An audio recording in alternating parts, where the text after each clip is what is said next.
Imagine you're sitting there watching two television screens right side by side. Okay, I'm picturing it. Right. So on the left screen, it's June 2026, and there is just an absolute 5-alarm financial fire happening. Oh, yeah. I mean, red charts everywhere, totally panic in the streets, and the cryptocurrency XRP has plummeted. It's hit a multi-month low of around 1.07. Right, which looks like a total disaster. Exactly. It looks awful. But then you look at the screen on the right. And it's a completely different story. A completely different universe. At this exact same moment, XRP is on the verge of securing this permanent legal shield from the U.S. government. Yeah. And they're successfully rolling out a massive enterprise stablecoin over in Turkey. It's just huge. And on top of all that, the network is undergoing its most significant technological upgrade in like a decade. It's a bizarre paradox. It really is. The spot price is just bleeding out, but the real-world utility, the institutional infrastructure, it's absolutely exploding. You know, it really is a profound disconnect. Yeah. You have this immediate emotional reality in the market, and it's colliding directly with these long-term foundational shifts. Right. We're looking at a space where the underlying tech is maturing faster than ever, but the market's reaction is still just heavily dictated by short-term macroeconomic fear. So true. Well, welcome to this deep dive into the source material. Our stack of sources today includes everything from, raw market data to legislative drafts out of Washington, D.C. Lots to cover. Definitely. We've also got recent press releases from Ripple and some highly detailed expert forecasts. Right. Our mission today is to figure out what is actually driving this market. We want to understand this massive divergence between XRP's falling price and its rapidly expanding global footprint. Okay, let's unpack this. What's fascinating here is that we are witnessing a classic deleveraging event in the broader market. Oh. Like, this isn't happening in a vacuum. High leverage built up across the whole digital asset space during those previous rallies. And now that's being violently unwound. Exactly. Violently unwound. And that broad macroeconomic pressure is just completely masking the specific milestones that Ripple is actually achieving right now. Right. So let's start by looking at that left screen, the bloody present. Because, if you are holding this asset, understanding the fundamentals doesn't really take the sting out of checking your portfolio today. It definitely does not. Yeah. So the total crypto market cap has just slumped to $2.1 trillion. Ouch. Right. And over $333 million in Bitcoin leveraged positions were just wiped out, liquidated in a single 24-hour period. Which is just staggering when you think about it. It is. And because Bitcoin acts as the gravitational center for this entire industry, it pulls high beta altcoins like XRP right down with it. Yeah, those high beta assets naturally amplify whatever Bitcoin is doing. Exactly. So a moderate drop for Bitcoin becomes a severe drop for XRP, pulling it right into this 1.05 to 1.1 range. And the mechanics of that drop, they're crucial for understanding why the bleeding is so severe right now. How so? Well, it creates this negative feedback loop. When the price dips even slightly, it forces the closure of leveraged long positions. Right. So traders who borrowed money betting the price would go up. Exactly. And when it doesn't, the exchange automatically sells their assets to cover the loan. Which pushes the price even lower. Yes, triggering a cascade of more liquidations. And furthermore, you have strong U.S. jobs data creating this fear that the Federal Reserve might actually hike interest rates. Right, and higher interest rates make borrowing more expensive. And that draws capital away from risk assets. Makes sense. Add in the fact that U.S. spot Bitcoin ETFs are seeing a 10-day streak of outflows nearing $3 billion. Yeah. The macroeconomic environment has simply turned hostile. Hostile is the word. And you can see that hostility bleeding directly into the prediction markets. Oh, absolutely. Yeah, there's this platform called Robinhood that offers event contracts, which basically lets traders bet on short-term price movements. The pessimism there is extreme. Contracts predicting XRP will manage to just hold a price of 1.09 they're trading at a single cent. Wow, 1 cent. 1 cent. Meanwhile, the contracts hedging for a drop down to 1.01 are trading at 95 cents. So traders are overwhelmingly bracing for impact. They are. And right in the middle of all this macro fear, Ripple goes ahead and executes its scheduled June 1st release. The escrow release. Yes, 1 billion XRP unlocked from escrow. At current prices, that's about $1.33 billion worth of tokens. Right. Plus, the blockchain trackers saw whales massive individual holders moving or selling about 50 million XRP. And that combination naturally amplifies the retail panic, especially when order books are thin. Wait, I gotta ask though, if you're the company, right, and you see the market ballooning out, order books are thin, retail traders are completely panicking. Yeah. Why on earth would you unlock 1 billion tokens? Opening the floodgates like that, it seems like turning on a fire hose during a flood. It does feel that way. It's like a company deciding to print and issue millions of new stock shares right in the middle of a stock market crash. Well, it's an understandable comparison, but it's really less like a fire hose and more like a scheduled pressure valve. A pressure valve? Yeah, because the release is programmatic. The market does exactly when it opens on the first of every month. Sure. It's built into the system's predictability. And more importantly, the market knows that Ripple historically relocks a substantial portion of those released tokens. Oh, right. Yeah, often like 800 million of the 1 billion go straight back into escrow. So it isn't 1 billion tokens immediately hitting the open market to be sold. But even if the token doesn't actually hit the open market, the psychological overhang is still going to hit the market sentiment, right? Absolutely. People see the headline, 1 billion tokens unlocked, and they just panic sell. That psychological overhang is the real danger here, especially when the market structure is this fragile. Yeah. Our sources note that 47% of addresses that bought XRP in the past 30 days are currently holding at a loss. Wow, 47%. That is the highest concentration of underwater short-term buyers since December 2020. That's rough. Right. When nearly half the recent buyers are in the red, the asset is highly vulnerable to a cascading sell-off if key support levels break. But, and this is key, hidden inside that very grim data, is a massive contradiction. Ooh, I love a good contradiction. What's the data showing? Okay, so while those Bitcoin ETFs you mentioned earlier were bleeding $3 billion, the newly launched spot XRP ETFs actually saw $131.94 million in inflows. Wait, inflows? During May? Yes, during the month of May. Cumulatively, since they launched, they've pulled in over $1.42 billion. That's wild. So you have the dynamic where retail traders are fleeing over daily charts, but institutional capital is actively buying the dip. So retail traders are hyper-focused on the red charts, while institutions are looking at something the retail traders are totally ignoring. Precisely. Here's where it gets really interesting. Let's look at Washington, D.C., because the foundation of the digital asset space is quietly being restructured. It really is. The Digital Asset Market Clarity Act, or the Clarity Act. It just advanced out of the Senate Banking Committee on May 14th. Yep. With a bipartisan 15-9 vote. And the White House is even floating a July 4th target date for the president to sign it. Which is huge. The Clarity Act is arguably the most significant fundamental catalyst for XRP in its history. Really? Yeah.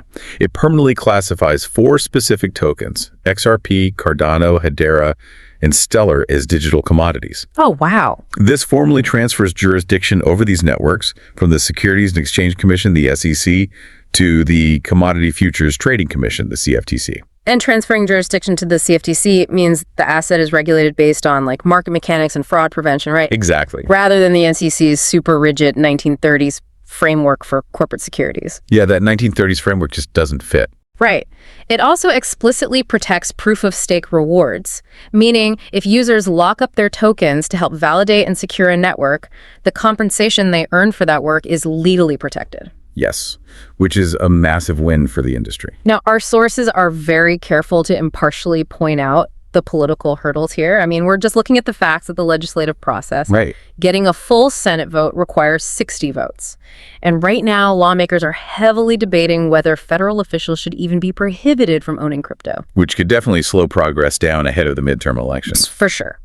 But assuming it passes, there's a brilliant quote in the sources from a financial analyst. They note, the difference between guidance and federal law is the difference between a memo and a contract. I love that quote. Right. But I have a question about it. Why does this new federal statute matter so much more than the court rulings Ripple already won? Judge Nelisa Torres already ruled that secondary market sales of XRP are not securities. If we connect this to the bigger picture, a court ruling, even a landmark one like Judge Torres' decision, can be appealed. It can be relitigated by a higher court or challenged in a totally different jurisdiction. Yeah. And we are already seeing the SEC appeal parts of that decision. Yeah, it's true. So for a major multinational bank or a Fortune 500 corporation, that lingering threat of civil liability is just radioactive. I won't touch it. No, it keeps institutional capital completely on the sidelines because they can't risk building a multi-billion-dollar payment infrastructure on a network that might randomly be deemed illegal 5 years from now. So a court ruling is basically just a temporary truce. Basically. Whereas a federal statute is permanent. Yeah. It cannot be reversed by a new SEC chair on their first day in office. Right. It can't be overturned by some aggressive prosecutor looking to make a name for themselves. Exactly. Undoing it would require a literal act of Congress, passing through the House, the Senate, and the President all over again. Which is incredibly hard to do. Yeah. So that absolute legal certainty is the contract that traditional financial institutions require before they adopt the technology at scale. The permanence of a federal statute changes the entire risk calculation for enterprise adoption.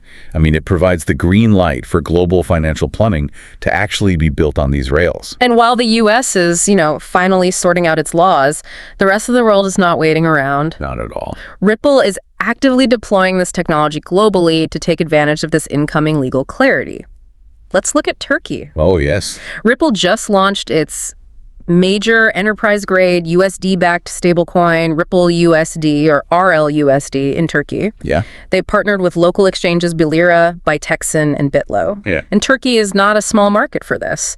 They are the undisputed crypto leader in the Middle East and North Africa region, Absolutely. pulling in nearly $200 billion in annual transaction volume. The rollout in Turkey is highly strategic. Yeah. The local regulator there, the Capital Markets Board, they recently implemented a comprehensive licensing framework. They essentially transitioned the market from this speculative retail playground into a robust institutional ecosystem. Oh, that makes sense.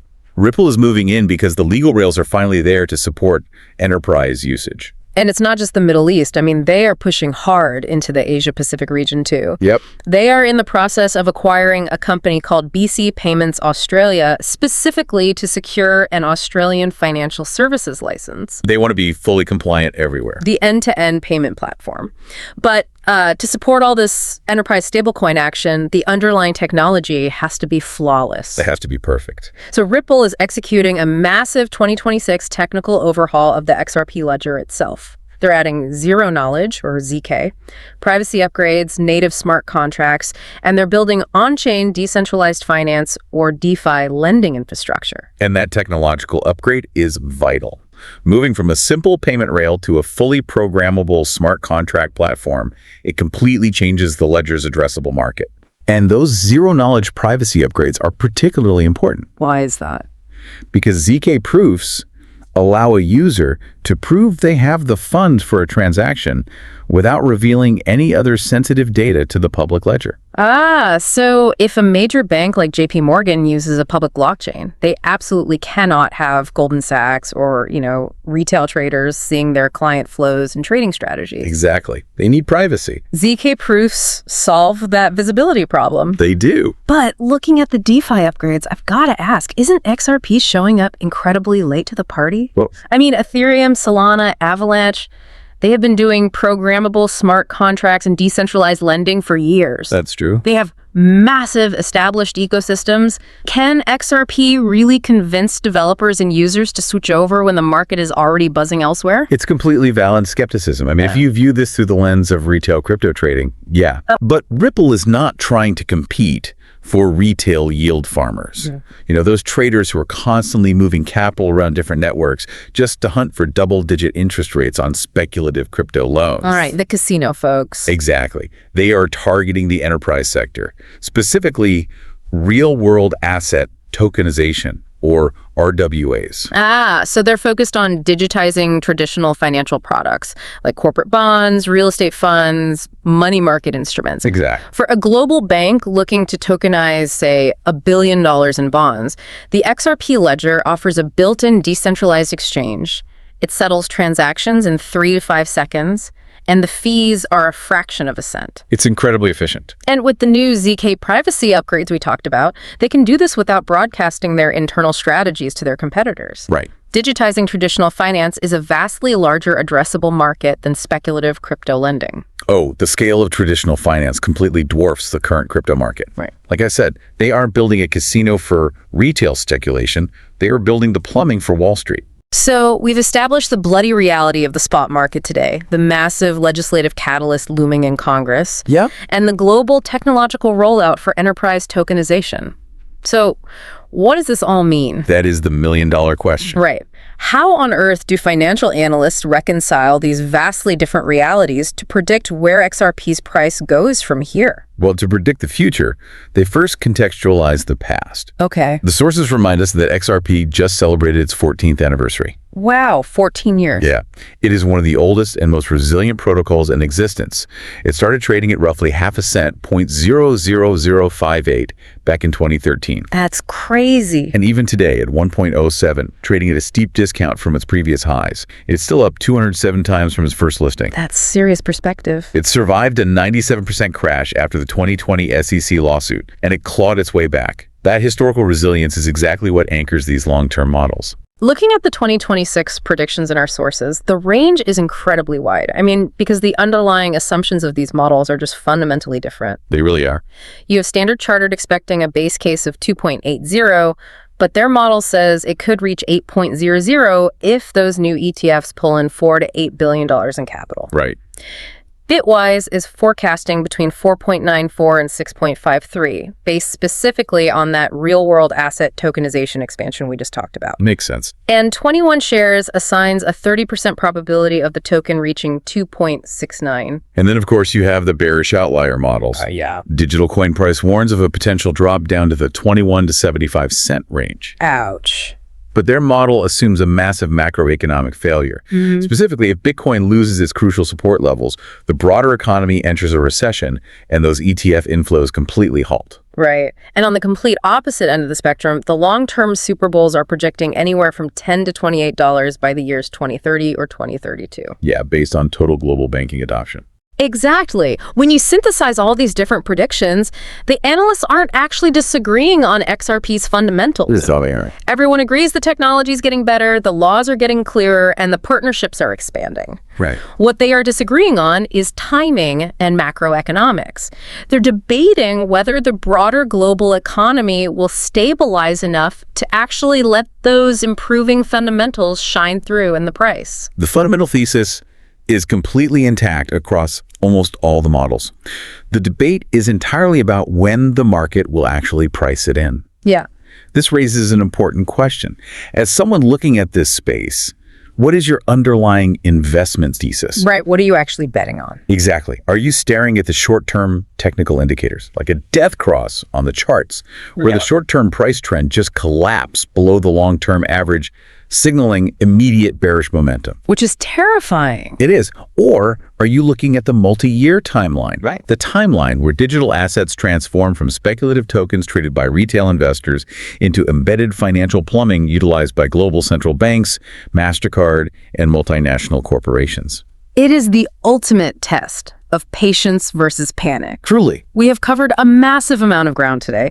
We started with that incredible clash between a day's 1.07 market panic and the looming permanent legal shield of the Clarity Act in Washington. What a contrast. Right. We looked at how Ripple is just ignoring the daily charts to roll out global stablecoins in places like Turkey. Yeah. And how they are completely overhauling their technology to secure Wall Street's tokenization business. It's a huge pivot. It is. And we navigated the bold predictions of analysts who are betting on XRP's transformation into the core infrastructure of global finance. Before we wrap up, there is one final challenging concept introduced in our sources that we haven't deeply explored yet.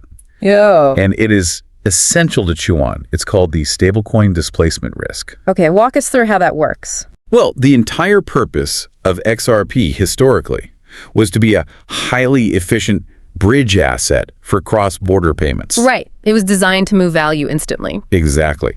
But if Ripple is incredibly successful at rolling out enterprise stablecoins like RLUSD, digital dollars that do not fluctuate in value, and global banks start using those stablecoins directly for all their settlements. Okay. Does the highly volatile XRP token itself eventually become completely irrelevant to the very system it was built to support? Wow.